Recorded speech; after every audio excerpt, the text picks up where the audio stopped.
Mr. President. From California. Mr. President, I want to thank my colleague from Washington for her strong statement. Makes so much sense. And we have this poster here, 510 days. That's how long ago the Senate passed the bipartisan immigration bill that Senator Murray talked about and Senator Schumer talked about. That's 17 months. 510 days is 17 months. So here's the deal. The Republicans in the House refused to take up the Senate bill, which strengthens the border while giving a pathway of legality to hardworking immigrants here who are undocumented. Pretty simple, but comprehensive. Common sense. And here's the thing, they won't take up the bill. So then you say, well, what's your idea? Where's your bill? They don't have one.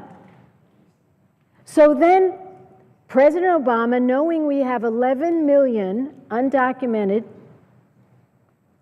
immigrants living in America, realizes that he can't let this matter go on. He's waited 100 days, 200 days, 300 days, 400 days, 500 days. The country's waited now 17 months.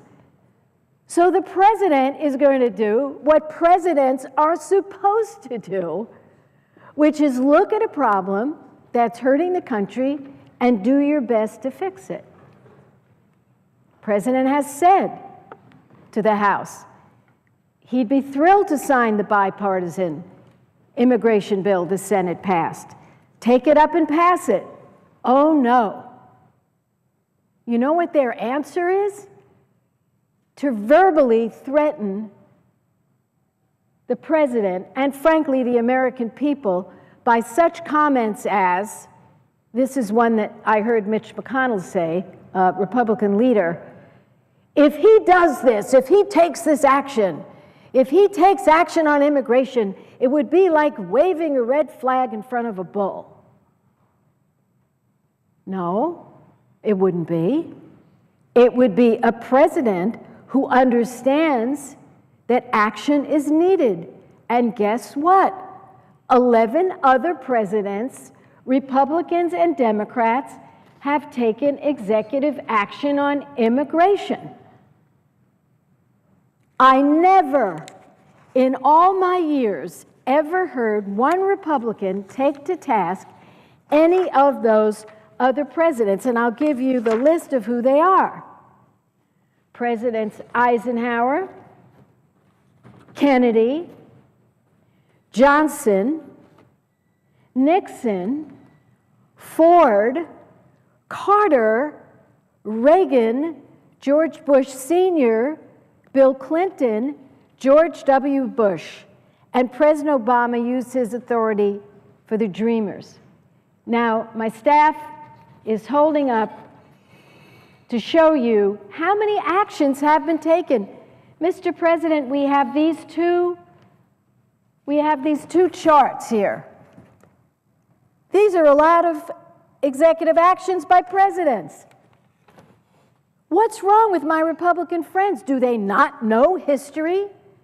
Or are they just blindly attacking this president because they're annoyed that he got reelected? Step up to the plate. Smell the roses. Look at the reality. And the reality is all these other presidents have taken action. Look what the Immigration Council said, the American Immigration Council. Past Republican presidents have not been shy to use the White House's power to retool immigration policy. In fact, Obama could learn a lot from President Ronald Reagan's and George H.W. Bush's executive actions to preserve the unity of immigrant families and move past congressional refusal to enact immigration reform. So, earth to the Republicans. You refuse to take up the bipartisan Senate bill, which strengthens our border while giving a legal path to citizenship or legality to our undocumented, making sure that those who commit crimes are deported. We look at what's happening in our ag community and fix that. Mr. President, they won't do it. So they're stamping their foot and saying, what President Obama wants to do is unconstitutional. Excuse me? Unconstitutional? Presidents Reagan, Bush, Clinton, Eisenhower, I read the list. They never said that before. They never said that before. Carter, Kennedy, Johnson, Nixon, Ford, Clinton, Bush Sr., Reagan, George W., and Obama. Now, they say to the president, and I don't have the exact quote, so I'll fix it in the record. We heard the one from Republican leader, what they're basically saying to the president is, if you do your job, we're going to be mad. And what the president has said to them is, please do yours. If you do your job, I won't have to take executive action. I would prefer to have this in legislation. As Senator Murray said, that's the preferable road. But they either won't do it, or they don't want to do it, or they want another confrontation with the president. So then I think it was John Boehner, the Republican speaker, who said, if the president takes this executive action, which, as I've shown you, many other presidents have done, he'll burn his fingers. It was something like that, wasn't it? He'll poison the well. But he also used some figure about burning fingers. If somebody could check that out, I would really like to know. So he's telling the president, if the president does his job, my words, as 11 presidents have done, it will poison the well. And what are they going to do about it? Who knows? Are they going to try to impeach the president or sue the president? I guess they'd have to impeach 10 others. You know, do some kind of impeachment late. Because all the president is going to do, and by the way, I wrote him a letter and I asked him to take executive action. Because, in my view, not only is it absolutely necessary, because if you follow the law, 11 million people could be deported, our neighbors, our friends. Families would be split up. I thought Republicans were the party of family values. Family values. I've been lectured. Family values. Somehow, if you support a woman's right to choose and to get health care, you don't follow family values. But you can break up families and have parents and children separated. That, I guess, doesn't fall in the definition. So it's been 17 months since we passed our bill, and either they're too lazy to take it up or they don't want to take it up. They'd rather threaten this president. You know, I just have to tell them. We have a Congress, we have a court system, and we have a president. We don't have President McConnell. We don't have President Boehner. We don't have President Reed. We don't have President Boxer. We have President Obama. And he has to do his job. If you don't like it, that's fine. Lord knows I've served with 5 presidents. I didn't agree with them half the time. But I didn't threaten to shut down the government or impeach them or sue them. Now, here's the deal. Why can't they find time to take up our bill? They have voted 50 times to repeal the Affordable Care Act, 50 times. But they can't find time to debate or pass a bill to reform our nation's immigration laws? I served in the House for 10 years. The rules of the House are easy. It's nothing like the Senate, where you need unanimous consent to do anything, to even open up the Senate. There, if the majority, who now the Republicans, want to bring a bill up, all they have to do is bring the bill up. They won't do it. 17 months. And then the president says, oh my God, we've got an issue here. Everyone agrees we have 11 million undocumented immigrants here. We have issues at the border. We have issues at detention facilities. We have issues in the ag industry. We have issues of families being torn apart. I'm going to do what I can do, just as 10 other presidents did. And so what does he get as a response from our Republican friends? Not anything that would allay our concerns. They don't say, Mr. President, we understand your frustration. Don't worry, we'll get a bill done. It may not be the same as the Senate. We have other ideas. They do nothing. They're do nothing. And they want our president to be do nothing when it comes to immigration. And frankly, if our president did not take action, it would be a terrible, terrible mistake.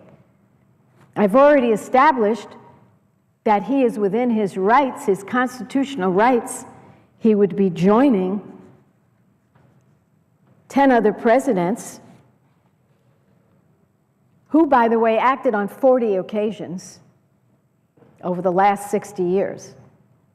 So here's a group of Republicans threatening to impeach the president, sue the president, shut down the government over something that 11 presidents have done over the past 60 years on 40 occasions.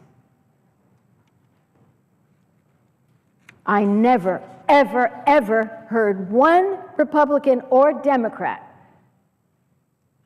threaten to shut down the government when a president took action over immigration. The Republicans won't act. So what do they think is going to happen? Status quo? The status quo doesn't work. It's not working at the border. It's not working for our families. It's not working at the workplace. It's not working in our communities. You know, I was here when President Reagan, I was in the House, signed into law a major immigration bill legalizing 3 million immigrants in 1986. And then the Congress didn't do the next step. They didn't take the next step. So he took executive action to stop deportations that would interfere with family reunification. President Reagan. I didn't hear one Republican threaten to impeach the president, sue the president, take action, shut down the government, make life miserable for the American people. No. But they're doing it now. In 1990, President George Herbert Walker Bush directed his Attorney General to halt deportations of an estimated 190,000 Salvadorans who were fleeing a civil war there. And he used his power to halt the deportation of up to 1.5 million spouses and children. I did not hear one Republican, not one, threatened to sue the president, threatened to take him to court, threatened to impeach him, threatened to shut down the government and make life miserable for the American people.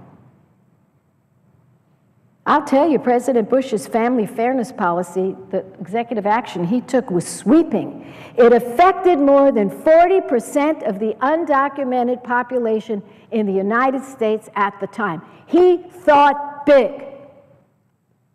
George Bush Sr. He thought big, and this president should think big. And I'll tell you why. I'll tell you why. If you ask economic experts what are the best things that we can do for our economy, they're very clear on it. One thing they say we should do is raise the minimum wage. And we Democrats are trying to do that, and we'll never give up trying to do that. But another thing that they tell us is that reforming our immigration system is one of the best things we can do for our economy and jobs.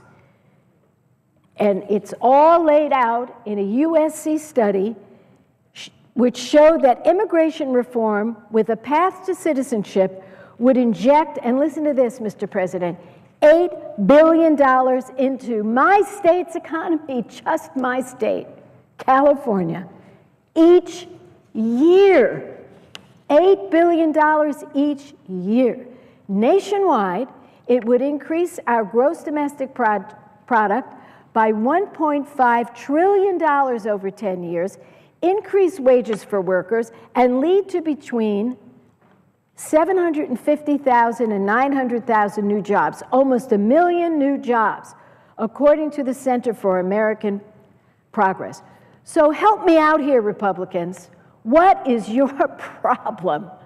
You never complained when Republican presidents took executive action to fix a broken immigration system. You say you're for jobs in the economy and business.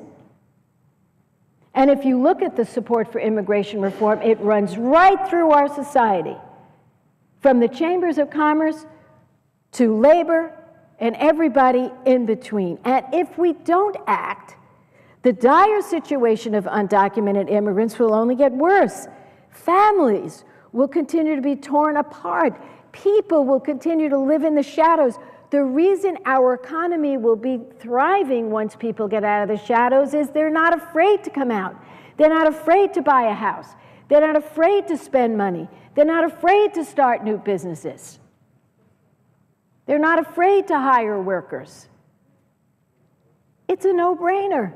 This is one of the most important things we can do for our economy, for jobs, for prosperity, for our communities.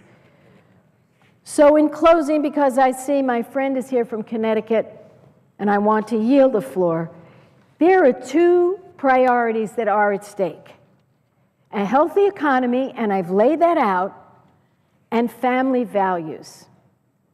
Now, the American people, including the people of California, support bold and compassionate action on immigration reform. We've already established the president has the legal authority to act, just as other presidents of both parties have in the past. And I say to the president today, as I've said to him in writing, if you act, you will have my strong support, and you will have the support of so many people across this country. You will keep our families together, you will strengthen our economy, you will make our country stronger. And I say to the House again today, while you're still here in Washington, if you don't want the president to fill the void of your lack of action, take up and pass the Senate bipartisan immigration bill. Get to work. If you don't like that bill, pass a different bill. But take care of this problem. Because if you continue to be a do-nothing house, when it comes to immigration, I can assure you this president is not going to follow your lead and be a do-nothing president when it comes to immigration. That would be terribly wrong. It would be wrong not only for our immigrant community, but for every single one of us. And I would ask unanimous consent to have two articles placed in the record, along with another article in the National Journal that details the number of times presidents have used their authority to act on immigration. Without objection. And I want to say to my colleagues who have come to the floor this afternoon and are still to come, thank you for this, because I got to say, when I see the Republicans stand up and threaten to close down this government because they're having a temper tantrum because they refuse to act on immigration and want to paralyze the presidency, I say it is time to get behind this president. It is time to get behind the American people. It is time to take a stand for this economy and for family values. And I thank you very much, and I yield the floor.